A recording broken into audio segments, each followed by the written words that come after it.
Everyone, and welcome to this sixth in our webinar series examining challenges and opportunities of the COVID response, both during the lockdown and as we emerge out of it.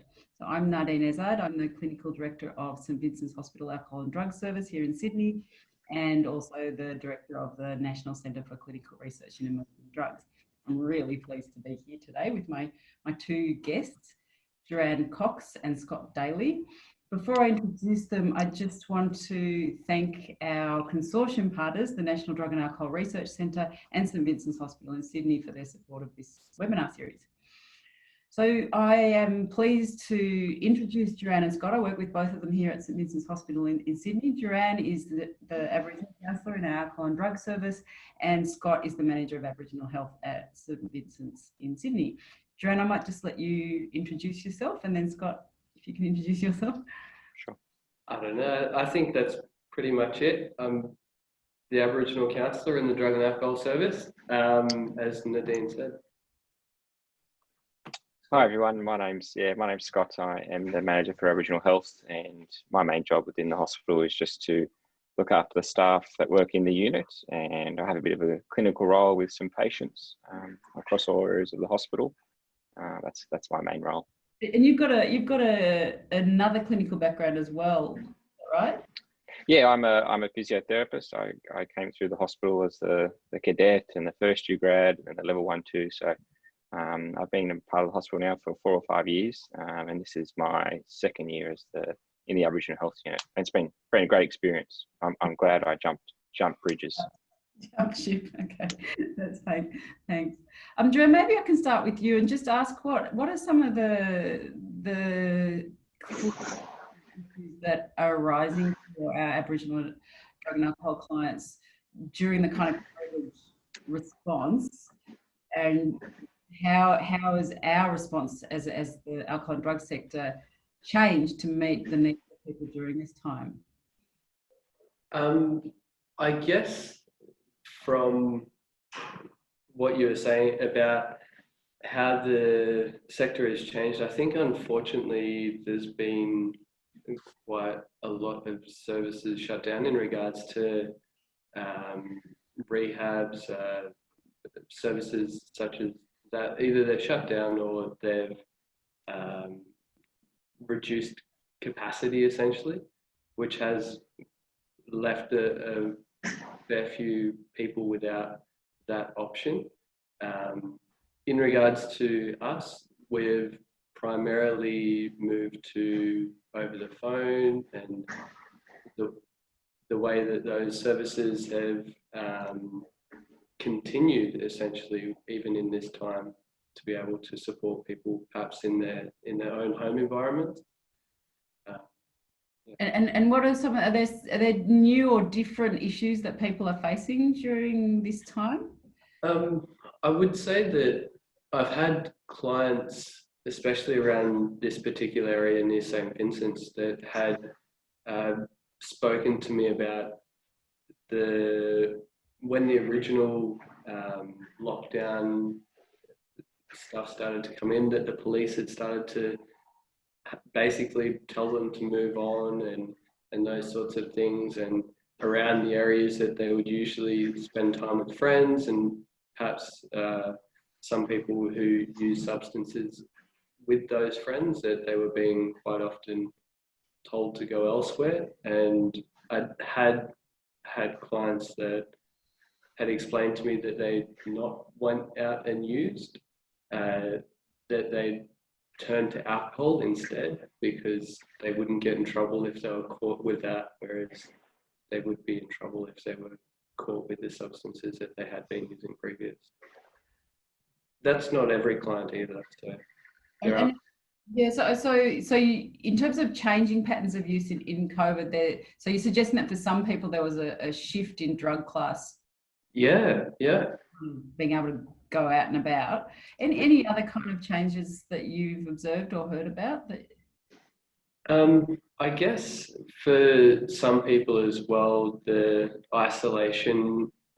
For others, the ones that had continued to use the substances that they were using, perhaps the patterns continued almost around the same as previous, and it was harder for them to be able to look at being able to make changes or set goals or things that we would usually be able to do in session, and often that they would almost remain in the pattern that they were in through the issues associated with isolation.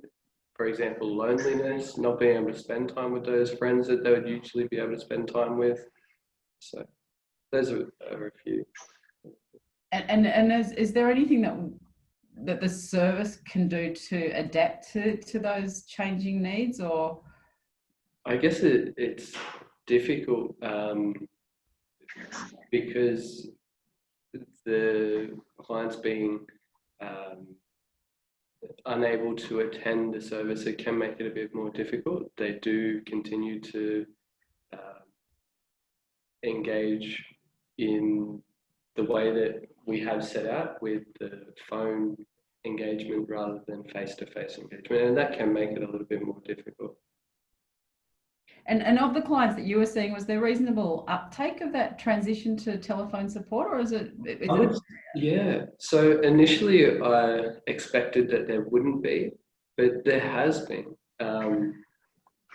and even from people who were exiting rehabs, etc., then they've made contact to be able to have post-discharge support so that they could continue to remain on their chosen pathway in that time, which was really, really quite nice to see that those people had continued to engage in support to be able to continue to achieve those goals that they'd been setting for themselves. So that's almost an opportunity provided by our kind of rapid transition to the telephone support that actually might be more accessible for some people. Is that? Definitely. We have had people that were perhaps a little bit further away that may have engaged through Gorman.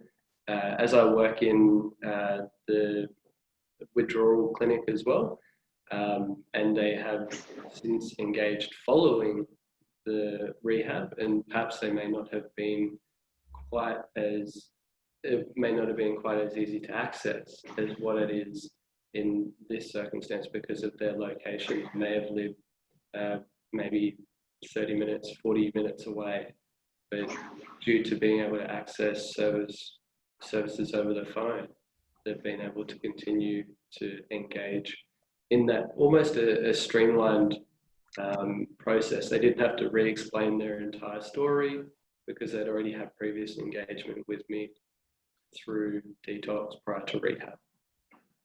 Yeah, so that's an important point, is it, for you, that the idea of that kind of personal engagement and that continuous contact with the same person, is that one of the features that you think is important in service delivery, particularly for Aboriginal people?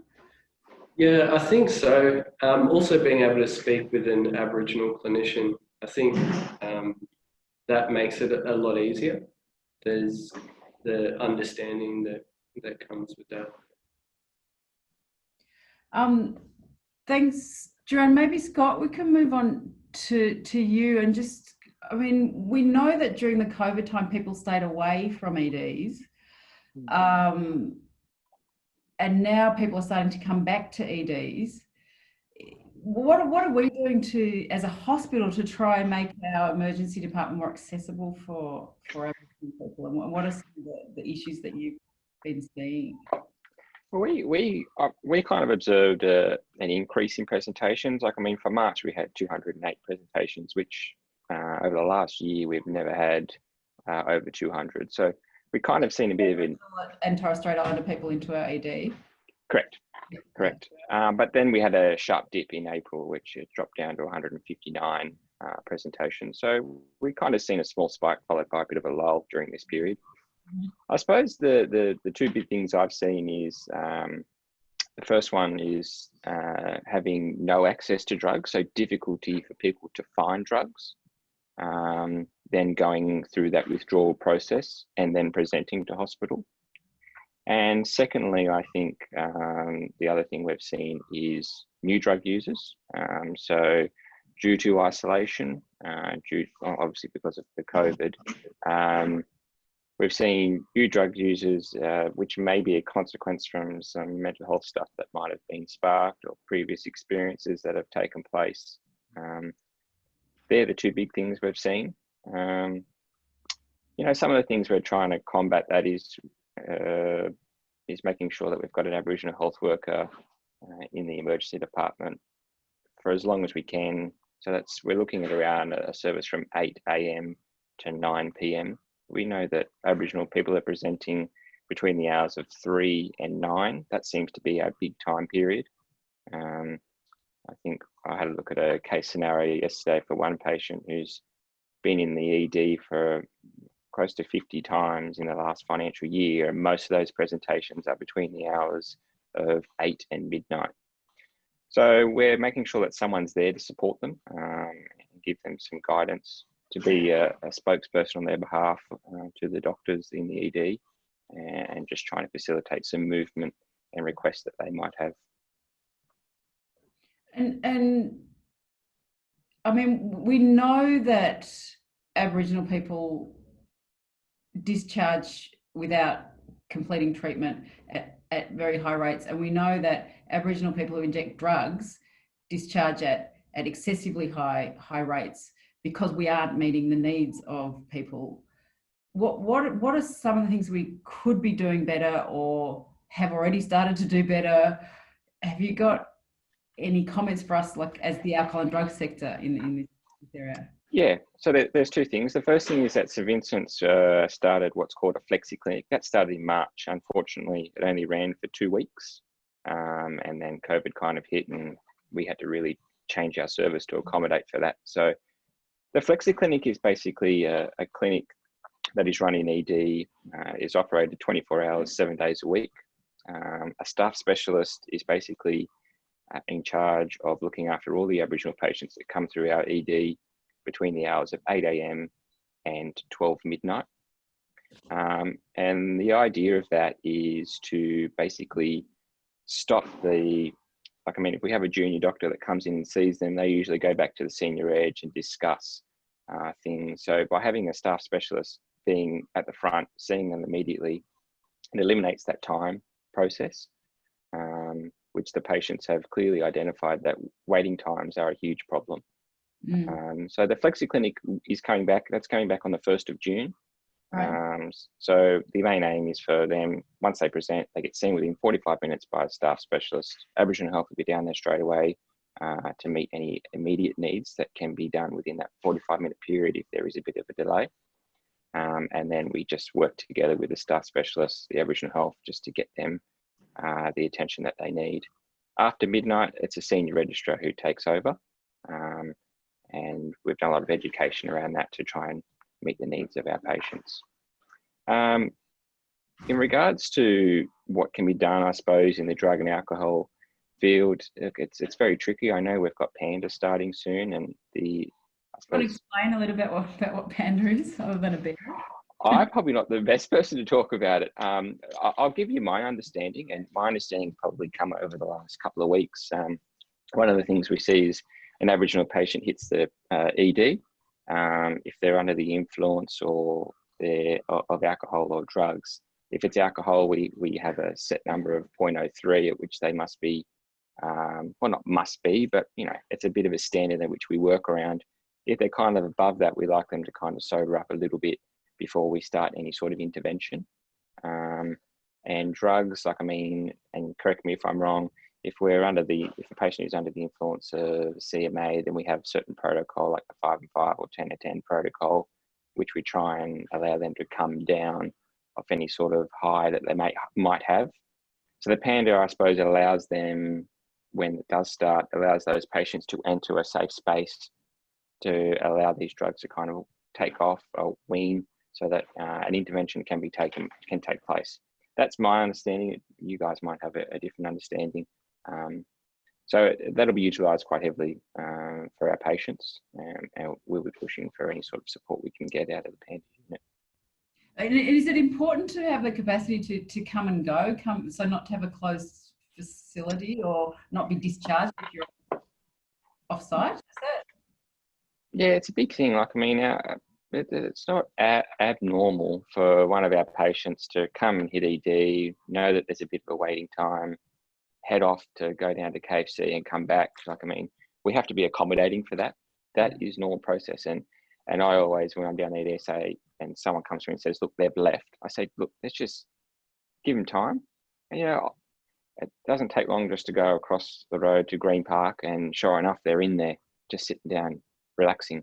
Being in that enclosed environment and the small ED waiting room is not beneficial. They like to be outside. They don't like to be enclosed. So, you know, that's one thing. Yeah. Just if anyone has any questions, please type in the Q&A box there, and we can answer them as we're going along. If you have any questions for Duran and Scott. Thanks, Scott. Duran, just back to you. I mean, our hospital has a consultation liaison model of care. So when people are actually admitted to drug and alcohol to a unit for treatment of other issues like infections or pneumonia or COVID even. So the drug and alcohol team will go and see what additional drug and alcohol needs that person might have. Is that an important moment also for engaging with some of our Aboriginal patients? Yeah, definitely. With, as you explained, the consult liaison team, it's an opportunistic engagement perhaps, where perhaps we can look at a couple of other things that are going on for that person as well at the same time, to be able to perhaps look at extra treatment that we can assist them with, maybe engaging in outpatients, preventing further health complications, all of those sorts of things. I think that especially for Aboriginal people to be able to engage with someone such as myself, to be able to create that rapport before that person leaves the hospital, it provides that opportunity for me to provide information for that particular person if they do want to engage with treatment, perhaps later on once they're discharged, or even if they would like to have some commencement of treatment whilst they are an inpatient, to be able to provide that for them. So then in that time, we can create that rapport so that they feel comfortable and confident in saying, hey, Duran seems like a nice fellow, so I'll go in and I'll see him. Whereas perhaps if we allowed those people to leave without creating that rapport, then we might give them a card or a brochure or a phone number and say, here, call this. And we may never speak to that person again. That may be barriers in regards to phones or not having a phone, or it may be just in the engagement in such a sterile looking environment. Coming to a hospital, all the walls look the same, all the doors look the same. They're not exactly the most inviting places.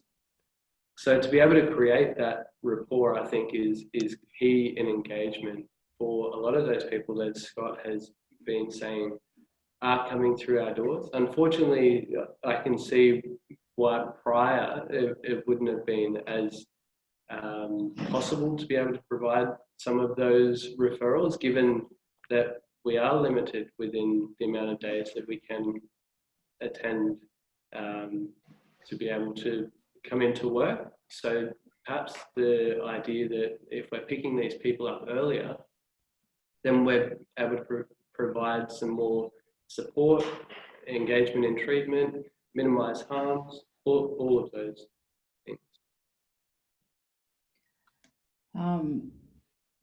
Thanks, Duran. Scott, I just have a question here from Michael Doyle, and he just wanted to clarify, did you actually say blood alcohol of 0.03? Yeah, I'd have to, yeah, I think it's something like that, 0.03 or 0.3 or something along those lines. Yeah, no, it's definitely not 0.3, it's 0.03. And what would, do you know, I assume you haven't set that level, but what do you think the logic for that might be?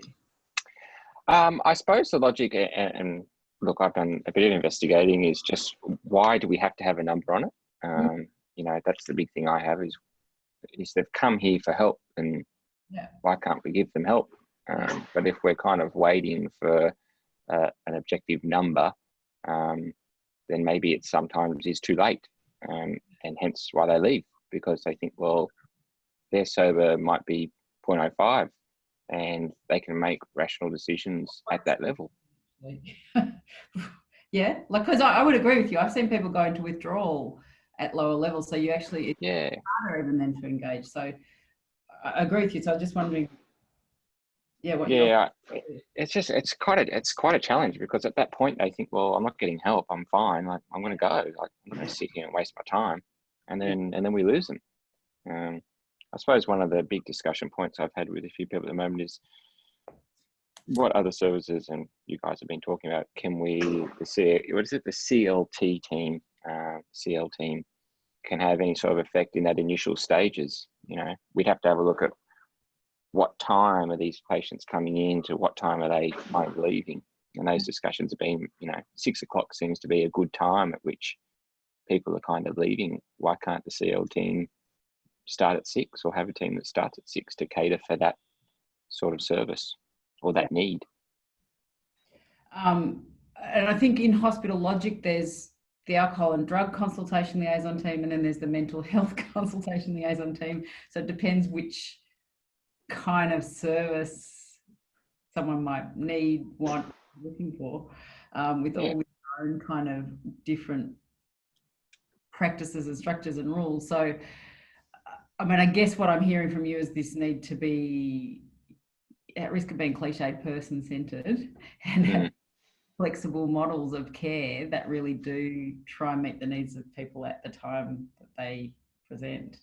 Yeah, that's exactly right. I've gone to I've changed the way that I do things when I relay messages now to teams. I try not to use the patient's name, and that is because sometimes we can have a bit of a stigma around someone. They've been in so many times, and I try and eliminate that now. So look, we've got a patient down here under the influence. Let's go and see them. Let's go and have a chat with them. Let's see what we can do for them. Yeah, that's great, Scott, because in the alcohol and drug sector, we know that many, people often come and go, they try again. It might be the 60th time that they actually get somewhere that they get a bit further along the direction that they want to go. So having that kind of removing that stigma that people get for having been here already 49 times before this year. Yep.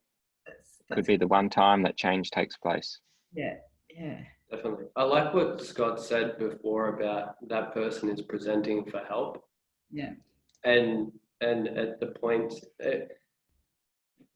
unfortunately, I think a thing that can be missing, perhaps from services that I've seen, not necessarily our own services, but services abroad and around, is perhaps a lack of validation around that person is seeking out. They're seeking that support. They're reaching out for help.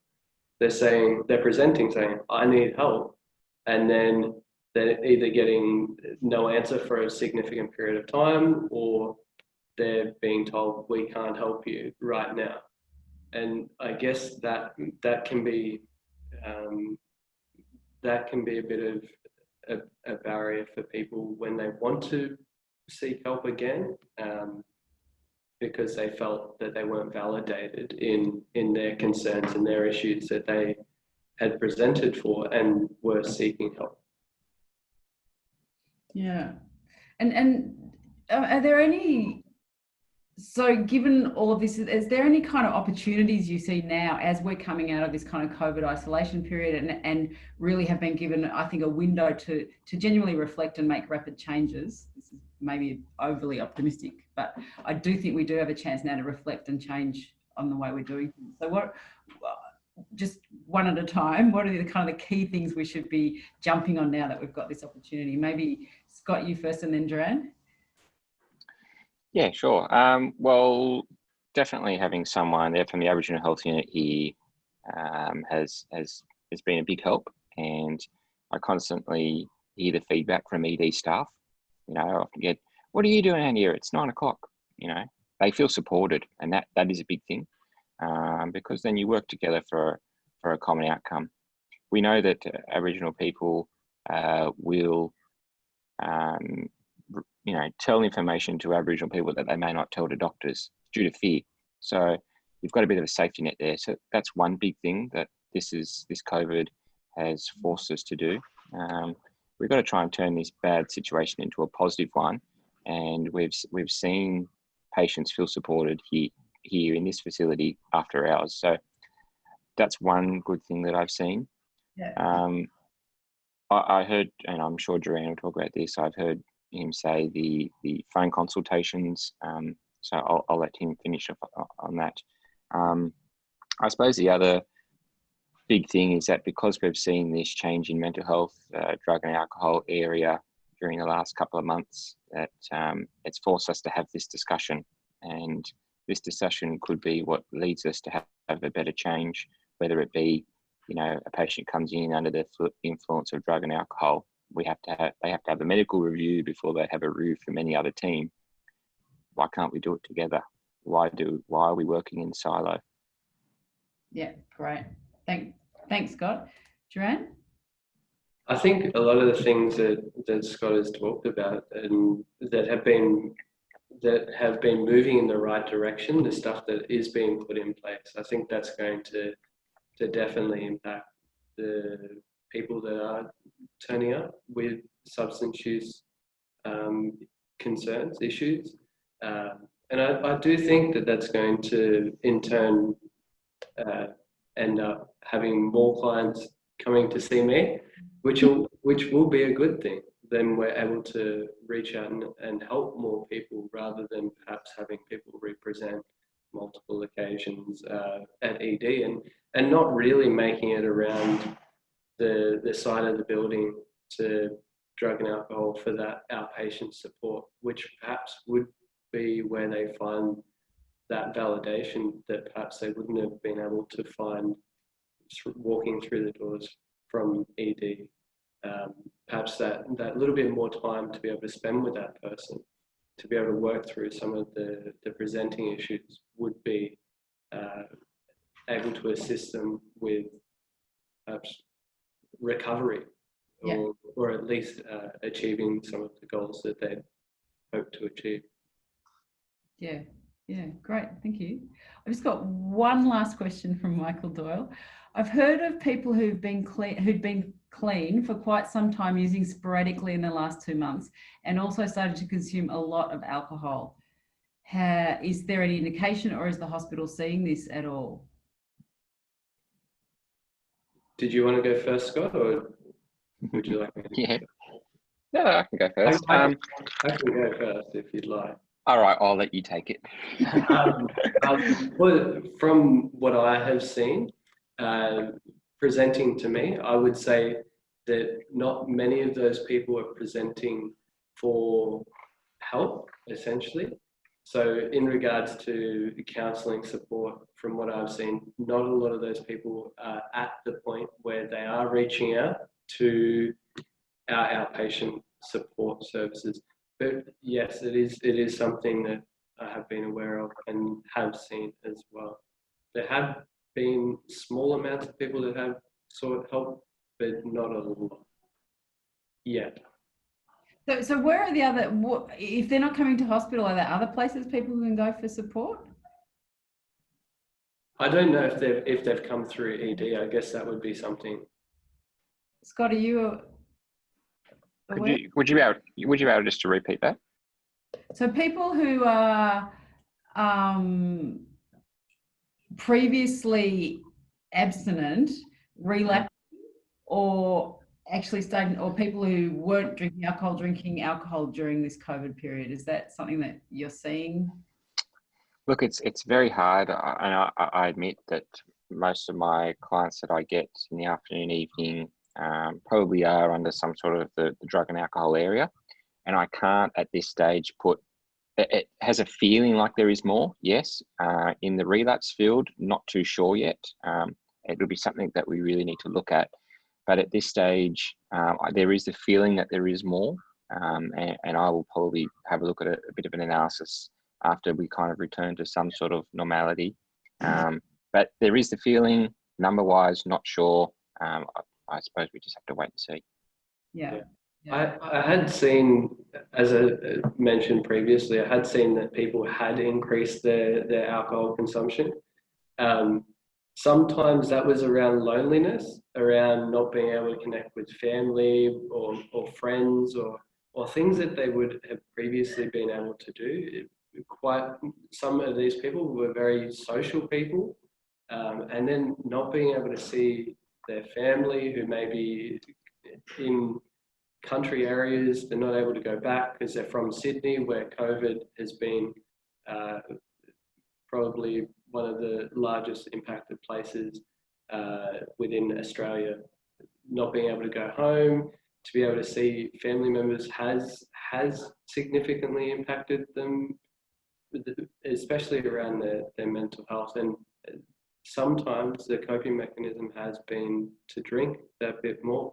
In particular, I guess, with people with a pre-existing substance use disorder. So Yeah. adding in COVID in that setting might have intensified their use. Yeah.